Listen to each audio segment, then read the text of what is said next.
সময় সংবাদের সঙ্গে আছে আমি সানবীর রূপল। আদালতে আইনি লড়াইয়ে হেরে গেলেন মার্কিন প্রেসিডেন্ট ডোনাল্ড ট্রাম্প। 7টি মুসলিম প্রধান দেশের নাগরিকদের যুক্তরাষ্ট্রে প্রবেশে ট্রাম্পের নির্বাহী আদেশের উপর আদালতের দেয়া স্থগিতাদেশ বহাল রেখেছেন আপিল বিভাগ। স্থানীয় সময় বৃহস্পতিবার সন্ধ্যা ও বাংলাদেশ সময় আজ ভোরে যুক্তরাষ্ট্রের নাইন্থ সার্কিট আদালত এ রায় দেন। আদালতের 3 জন বিচারকের সবাই এর পক্ষে রায় দেন। এই আদেশের ফলে Iraq, Iran, Syria, Somalia, Sudan এবং ইয়েমেনের নাগরিকদের যুক্তরাষ্ট্রের প্রবেশে বাধা থাকল না। ক্ষমতা গ্রহণের পরেই 7টি মুসলিম প্রধান দেশের নাগরিকদের যুক্তরাষ্ট্রে প্রবেশের উপর নিষেধাজ্ঞা জারির পর যুক্তরাষ্ট্রের জুড়ে তীব্র আন্দোলন শুরু হয়।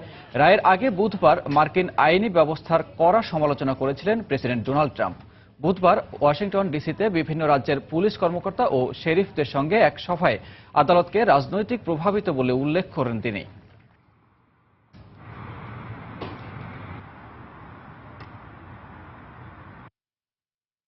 এদিকে ট্রাম্পের নির্বাহী আদেশের উপর আপিল বিভাগের স্থগিতাদেশের পর প্রবাসীদের মধ্যে ফিরে এসেছে স্বস্তি।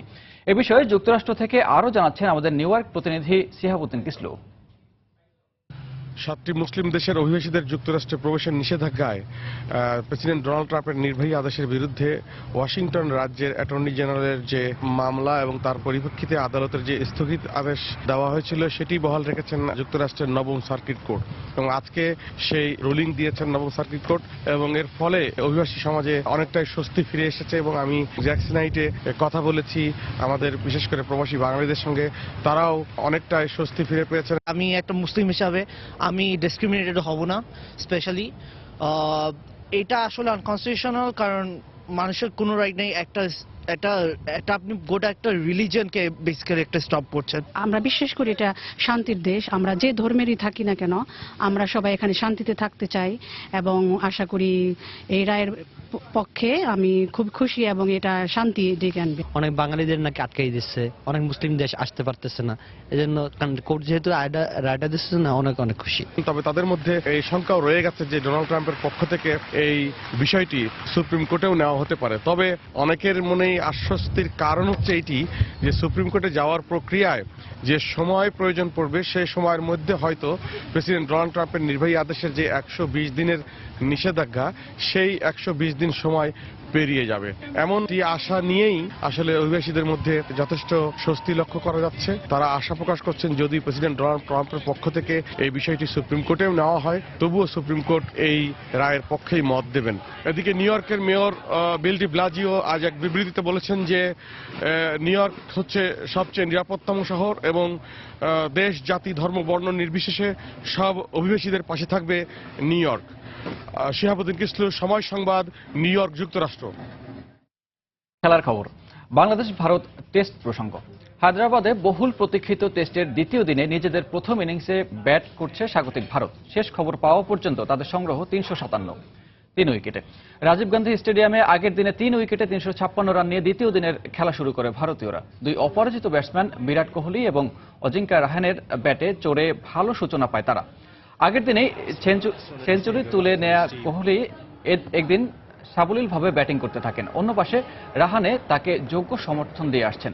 এর আগে প্রথম দিনেই বড় সংগ্রহ পায় স্বাগতিকরা। ওপেনার মুরালি বিজয় ও অধিনায়ক বিরাট কোহলির সেঞ্চুরিতে ভর করে পাহাড় সম স্কোর পায় ভারত। প্রথম দিনে বেশ কয়েকটি সহজ ক্যাচ ও রান আউটের সুযোগ হাতছাড়া করে বাংলাদেশের ফিল্ডাররা।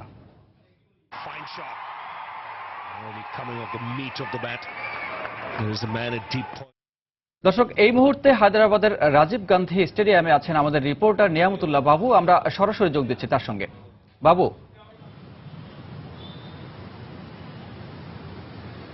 রূপল, আজকে আসলে দ্বিতীয় দিনের যে খেলাটি অনুষ্ঠিত হবে তার আগে বলে রাখি যে আপনারা জানেন যে গতকালকে মানে প্রথম দিনে কিন্তু 356 রান করেছে 3 উইকেটের বিনিময়ে এবং সেদিন শেষে কিন্তু বিরাট কোহলি 111 রানে অপরাজিত, অন্যদিকে আজিঙ্কা রাহানে আছেন 45 রানে অপরাজিত। সুতরাং আসলে তারা যে বেশ ভালোভাবে ক্রিজের মধ্যে গতকালকে বলা চলে যে থিতু হয়ে গিয়েছিলেন সেটি কিন্তু বলাই যায়।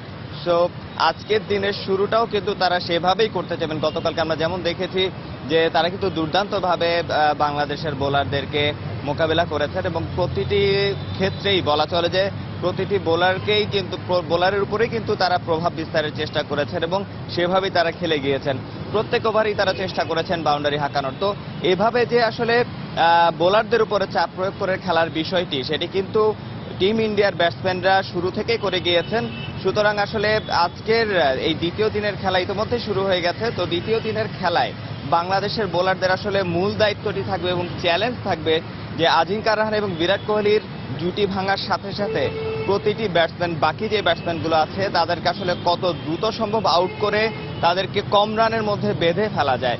অন্যথায় কিন্তু আসলে বাংলাদেশের জন্য কিন্তু এটি বেশ চিন্তার কারণ হবে যদি তারা বেশ বড় যদি রানের পাহাড় গড়ে তোলে, সেক্ষেত্রে কিন্তু বাংলাদেশের জন্য বেশ চাপের বিষয় হয়ে দাঁড়াবে এই ম্যাচটি। আর দ্বিতীয় দিন যেহেতু এটি খুবই গুরুত্বপূর্ণ একটি দিন, কারণ হচ্ছে এই দিনের মধ্যে যত দ্রুত সম্ভব আউট করতে বাংলাদেশ কিন্তু সেক্ষেত্রে খুব দ্রুত ব্যাটিংয়ে নামতে পারবে। আর যদি বলি যে গতকালকের যে পারফরমেন্স আমরা দেখেছি টাইগারদের, সেখানে কিন্তু একটি বিষয় খুব স্পষ্ট, তারা কিন্তু বারবারই বলেছেন ম্যাচ শুরুর আগ পর্যন্ত দেশে এবং ভারতে এসেও কিন্তু একই কথা বলেছেন যে নিউজিল্যান্ডের ম্যাচ থেকে বা নিউজিল্যান্ড সিরিজ থেকে যে ভুলগুলো ছিল সেগুলো শুধরে তারা ভারতের সিরিজে ভালো খেলার চেষ্টা করবেন। কিন্তু এখন পর্যন্ত কিন্তু আমরা সেরকম কোনো ধরনের পারফরমেন্স তাদের কাছ থেকে পাইনি।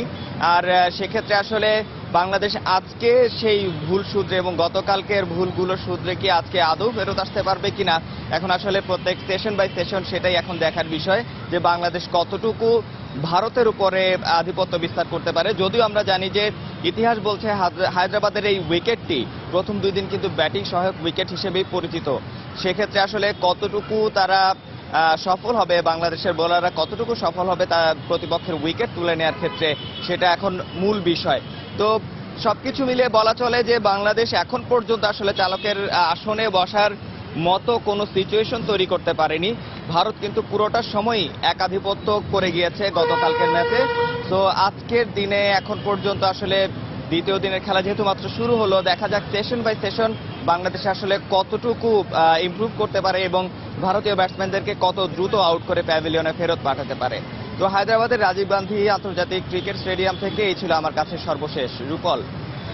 হায়দ্রাবাদের রাজীব গান্ধী স্টেডিয়াম থেকে বাংলাদেশ ভারত টেস্টের দ্বিতীয় দিনের খবর জানাচ্ছিলেন নিয়ামতুল্লাহ বাবু। এই ছিল এখনকার মতো। যে কোনো খবর পেতে ভিজিট করুন সময়নিউজ.tv আর সঙ্গে থাকুন সময়।